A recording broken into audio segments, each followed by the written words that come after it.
Bien-aimés frères et sœurs, aujourd'hui par la grâce de Dieu, nous entamons une série d'enseignements sur les bases de l'évangile. Et la première partie est « C'est quoi le vrai évangile ?» Si vous restez jusqu'à la fin, bien-aimés, vous allez comprendre pourquoi beaucoup pensent être sauvés alors qu'ils ne le sont pas. Et pourquoi l'évangile prêché aujourd'hui est souvent différent de celui de Jésus et des apôtres. Alors, ouvrez votre cœur, ouvrez vos oreilles, car aujourd'hui, il y a une chose que nous voyons partout. Beaucoup parlent de Jésus, mais très peu savent réellement ce qu'est l'évangile.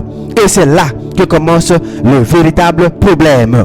Parce que si vous ne savez pas ce qu'est l'évangile, vous pouvez passer votre vie entière dans une église et mourir perdu.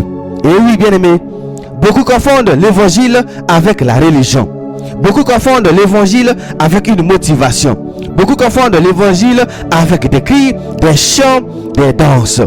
Mais l'évangile, ce n'est pas cela, bien-aimés. Alors, avant d'aller loin, nous allons lire ce que la Bible appelle évangile. Pas ce que les hommes appellent évangile. Non, ce que Dieu appelle évangile. Écoutez attentivement 1 Corinthiens 15, versets 1 à 4. Je vous rappelle, frères, l'évangile que je vous ai annoncé, que vous avez reçu, dans lequel vous avez persévéré et par lequel vous êtes sauvés, si vous le retenez tel que je vous l'ai annoncé, autrement, vous auriez cru en vain. Je vous ai annoncé avant tout, comme je l'avais aussi reçu, que Christ est mort pour nos péchés selon les Écritures, qu'il a été enseveli et qu'il est ressuscité le troisième jour selon les Écritures. Amen. Voilà, c'est ça l'évangile, bien-aimé. Donc, quand quelqu'un vous dit évangile, ce n'est pas d'abord Dieu veut vous donner une maison, Dieu veut vous donner une voiture, Dieu veut vous donner un visa. Non, l'évangile, c'est une annonce.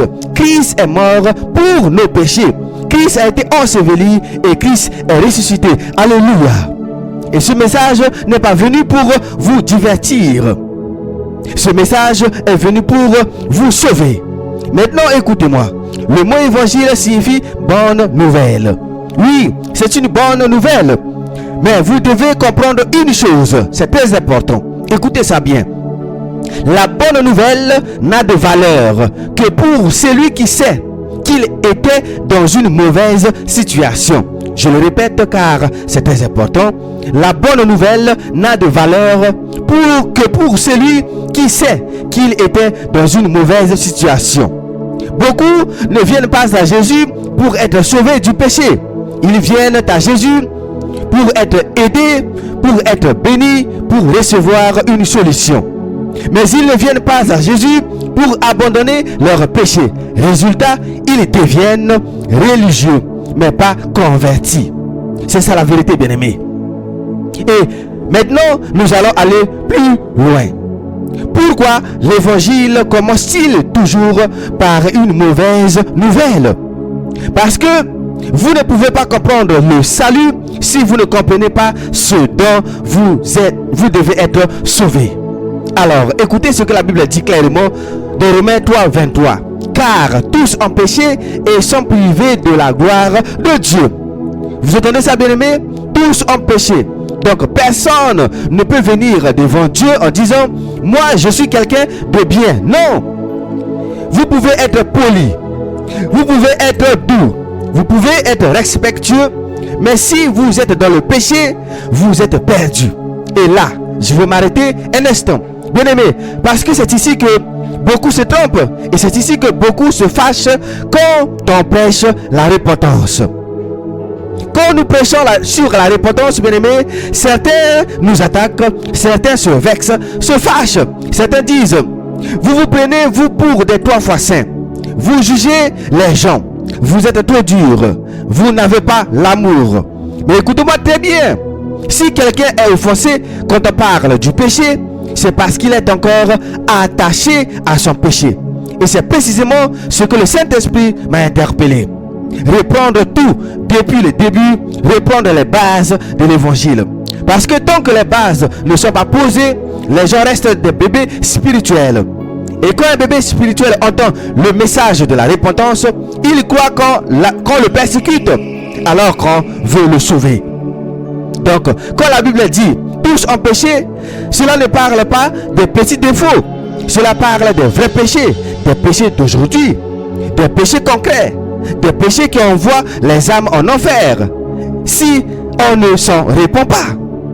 Le péché, ce n'est pas seulement j'ai fait une erreur. Non, le péché, c'est quand vous vivez dans la fornication. Vous couchez avec les femmes ou les hommes n'importe comment.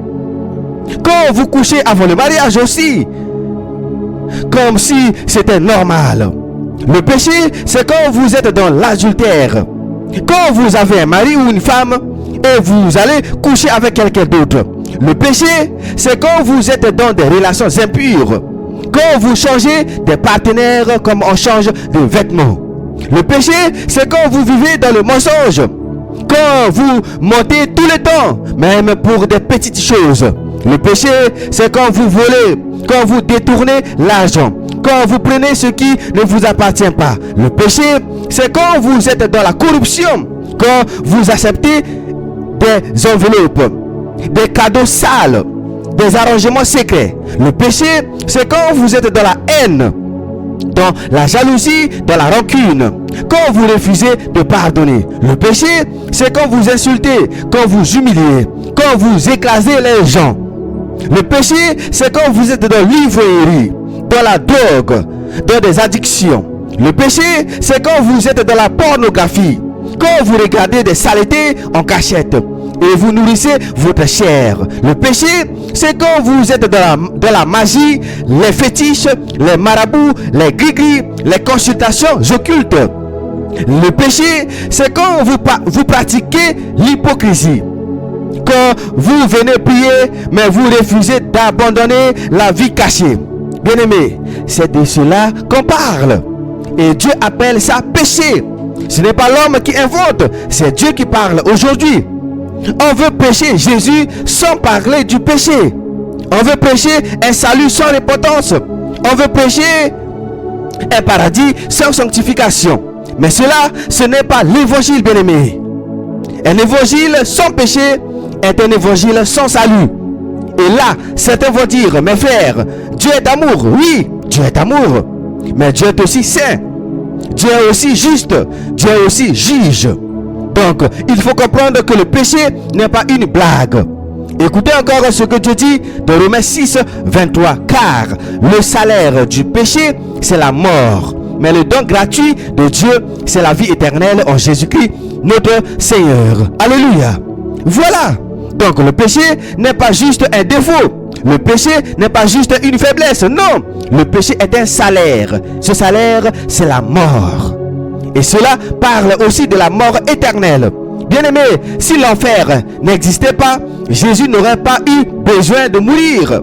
Si le jugement n'existait pas, la croix serait inutile. Mais parce que le jugement est réel, Dieu a envoyé Jésus comme solution. Alléluia. Et maintenant, c'est ici que l'évangile devient la bonne nouvelle. Dieu ne vous a pas laissé dans votre condamnation. Amen. Dieu ne vous a pas abandonné dans votre boue. Dieu ne vous a pas abandonné dans votre adultère. Dieu ne vous a pas abandonné dans vos mensonges. Dieu ne vous a pas abandonné dans le vol. Dieu ne vous a pas abandonné dans l'hypocrisie. Il a envoyé Jésus. Et écoutez ce que Jean-Baptiste a déclaré quand il a vu Jésus venir. Jean 1, 29.